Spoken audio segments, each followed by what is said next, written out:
Geagte vriende, baie welkom by die Irish Reformed Church in ons Afrikaanse been.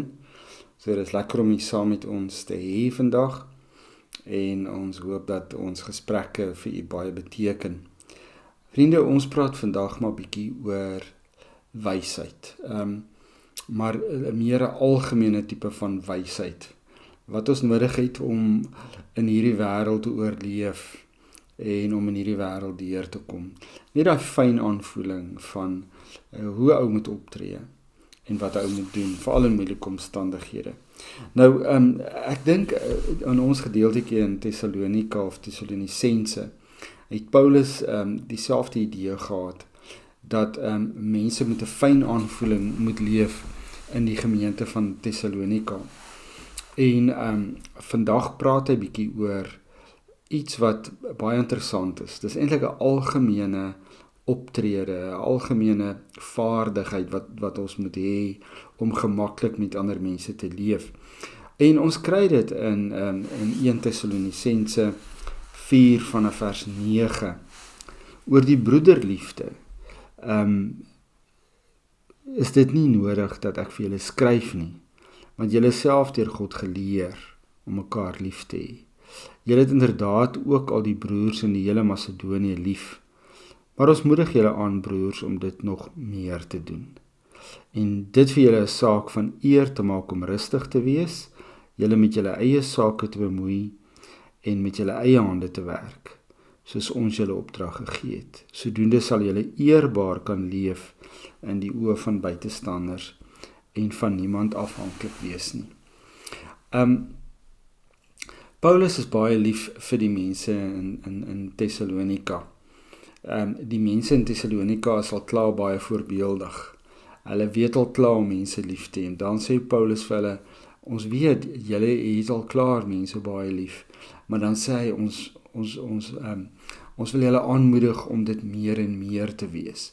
Want sien vriende, in hierdie wêreld waarin ons vandag leef, wat dinge so deur mekaar is, het 'n mens fyn aanvoeling nodig om te weet hoe om te lewe.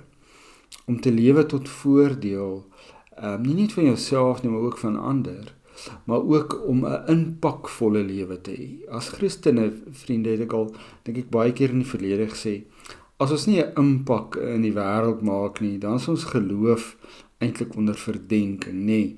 Ek het dit baie keer gesê. So, Christene moet 'n lewe van impak leef in die wêreld daar buite. En daarvoor het ons nogal 'n fyn aanvoeling en 'n fyn wysheid nodig. Nou die heel eerste ding is liefde. Dis maar waar alles begin. Christene weet hoe om ander mense lief te hê. En dit begin natuurlik maar by broederliefde, dit begin onder ons eie mense, onder mekaar, maar dis ook 'n liefde wat moet uitgaan buite toe. Dis wat ons as Christene moet aanleer. En die wêreld verstaan die woorde van liefde. Daar's niks so algemeen en universeel as die taal van liefde nie. En as jy die liefde versprei, sal mense die taal aanhoor en hulle sal daardie taal verstaan. So moenie bang wees om selfs in die moeilike omstandighede liefde te betoon aan ander mense nie. Om jou empatie, jou simpatie te toon aan ander mense nie, jou diep aanvoeling van ander mense se behoeftes en probleme en gesukkel en jy ken mos maar al daai goeders. So, om 'n impakvolle lewe te leef in hierdie wêreld, 'n lewe wat fyn ingestel is op die wêreld, 'n lewe van wysheid, is om lief te hê in die eerste plek. Nou liefde, vriende, is deur God beveel. Ons kan nie daarvan wegkom nie. Die Here sê vir ons baie duidelik, ons moet mekaar lief hê. En klaar. Daar's nie 'n ander storie daaroor nie. Dis 'n opdrag van die Here af om jou naaste lief te hê, jou medemens lief te hê en die ouens daar ver buite ook lief te hê. So dit is die heel eerste ding. Die tweede ding is, liefde is ook 'n proses. So, Paulus sien dat die mense van Thessalonika het dit alreeds begin, hulle het dit alreeds die basiese beginsels daarvan, maar hulle kan nog groei.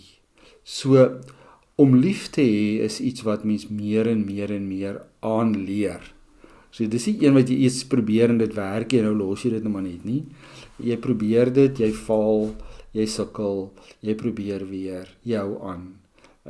Dit is wat volharding beteken, dit is wat lankmoedigheid beteken, hou lankmoed met ander mense. So liefde opdrag, maar is ook 'n aanhoudende proses. En dis die eerste been van hierdie vaardigheid van die lewe, die kuns van die lewe. Die tweede deel van hierdie kuns van die lewe is om 'n lewe te leef, 'n stil lewe. 'n lewe sonder om moeilikheid te soek met ander mense. So dis 'n lewe waar jy eintlik jy met jou eie sake besig hou, nie. Jy met jou eie sake besig hou, beteken nie noodwendig jy kruip weg in jou huis en jy het niks met ander mense te doen nie. Dis glad nie wat dit beteken nie. Dis doodgewoon 'n lewe van vrede. En daar's 'n interessante stukkie wat ek vir julle in Spreuke wil lees, nê. Spreuke 26 vers 17, oulike storie. Iemand wat 'n hond aan sy ore gryp, soos 'n verbyganger wat hom vererg oor 'n geskil wat hom nie aangaan nie. Vriende, gryp 'n rondloop rond by die ore en jy gaan gebyt word. As jy sommer kwaad word en vererg jouself oor iets wat jy niks van weet nie, bly maar besig met jou eie goeie. So hier staan nie, jy moenie iemand help wat in die moeilikheid is nie. As iemand in die openbaar benadeel word, seergemaak word, veral vrouens en kinders, dan kan jy nie net verbyloop nie. Dis nie wat dit beteken. Dit beteken jy moet nie betrokke raak in woede en bekleierery wat jy niks van weet nie, wat jy niks mee te doen het nie. So bly daar uit. Hou jou besig met jou eie sake. Moenie by gevegte betrokke raak nie. Moenie drama gaan soek nie. Dis nie vaardigheid nie. Dis nie 'n goeie lewe nie. Dis nie 'n lewe wat impak maak nie. Daar's geen kuns om nou by drama betrokke te raak nie. Dis juist die wysheid en die slimmigheid om by sulke drama verby te skuif en nie daarbey betrokke te raak nie. Die tweede ding van 'n lewe wat hom met homself besig hou is om met jou eie hande te werk. Daar's niks so sleg as mense wat nie werk nie en net heeltyd wil ontvang nie. Wat wil hê mense moet goed aan hulle uitdeel nie. Vriende, dit sit baie las op ander mense. As jy op jou vriende of op jou familie of op jou ouers se rug ry, maar jy bring nie jou kant nie. Dit bring baie spanning by die ander mense. Dit is nie aanvaarbaar nie. Dit is nie hoe 'n Christen moet leef nie. Dit is nie slim nie. Dit is nie wys nie. Glad nie. So, werk met jou eie hande. Wat se werk jy ook al kry, werk. Maak nie saak wat se werk dit is nie. So jy moet jouself kan onderhou, met jouself kan voorsien. En as jy gesin het met kinders, is dit nog soveel meer nodig dat jy nie leeg lê nie. So werk met jou hande en moenie afhanklik wees van ander mense nie. Dis nie wys nie. Dis nie hoe Christene leef nie. Dis nie 'n lewe wat impak maak nie. Inteendeel, dit sal mense net vererg. En dis nie hoe ons Christene is nie, want ons wil juis lewens leef wat 'n impak maak. Maar as jy nou so 'n lewe het waar jy niks doen nie en afhanklik is van ander en absolute lieplapper is, dan maak jy geen impak nie. En Paulus sê juis ons as Christene moet 'n impak maak in die lewe.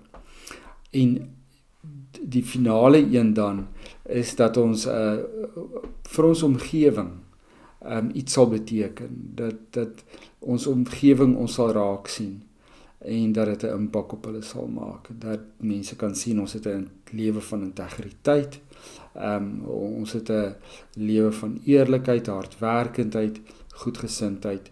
Dit is die goeders wat ons in hierdie lewe moet leef. So, vriende, om 'n lewe te leef van wysheid, van goedgesindheid, beteken liefde, harde werk, nie betrokke by nuttelose gesprekke nie, gevegte wat ons niks van weet nie. Dis die lewe wat impak maak. Dit is die lewe wat verandering bring. Dis die lewe wat mense laat opkyk na ons en wat eer bring vir die kerk, vir die Christendom en vir die Here, en dis tog maar waarvoor ons wil lewe. So oppas dat jy nie so leef dat mense gril vir jou nie, maar dat jy 'n impak maak in hierdie wêreld. Amen. Hemelse Vader, dankie Vader dat U vir ons leer om so lewe te leef wat verandering bring in die wêreld. Dis net so eenvoudig, Here, dat liefde, harde werk, integriteit, eerlikheid, dit maak 'n impak. Help ons om so te leef, Here, ons bid dit in Jesus naam. Amen.